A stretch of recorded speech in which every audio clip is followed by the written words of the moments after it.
জাতীয় ঐক্যের ওপরই নির্ভর করছে বিশ্ব পরিসরে বাংলাদেশের সফলতা। আর পরিবর্তিত প্রেক্ষাপটে বাংলাদেশকে দুর্বল ভাবা ভারতের বড় ভুল বলেই মনে করেন আন্তর্জাতিক সম্পর্ক বিশ্লেষকরা। তাদের পর্যবেক্ষণ, গুজব আর অপপ্রচারের মাধ্যমে নানামুখী চাপে ফেলে বাংলাদেশের কাঁধে ভর করার সংস্কৃতি থেকে বের হতে হবে ভারতকে। সজল দাসের প্রতিবেদনে বিস্তারিত।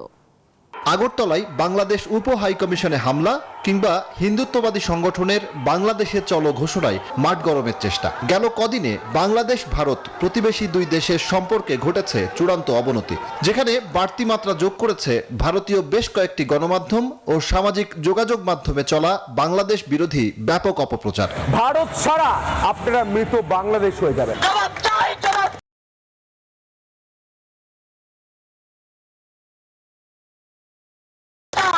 এসব ঘটনার আঁচ লেগেছে বাংলাদেশেও।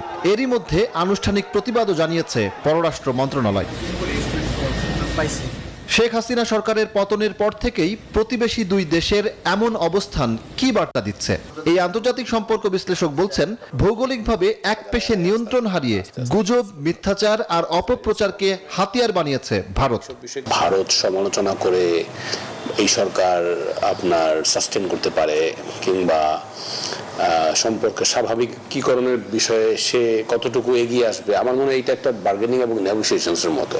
ভৌগোলিকভাবে একটা দেশকে প্রভাবিত না করতে পারলে তখন আপনি ইনফরমেশন ডোমেইনে আপনি তাকে ইনফ্লুয়েন্স করার চেষ্টা করবেন এবং আপনি সাইকোলজিক্যালি তাকে ড্যামেজ করে তার কাছে কনসেশন আদায়ের চেষ্টা করবেন।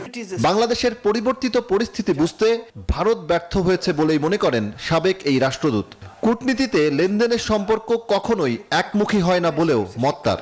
এটা ইন্ডিয়ার জন্য কিন্তু ভালো না, কারণ ইন্ডিয়া যদি মনে করে যে আমরা একটা দুর্বল রাষ্ট্র, এটা হচ্ছে সবচেয়ে বড় ভুল। এখন ওই পরিস্থিতি নাই যেটা ছিল হাসিনার সময়।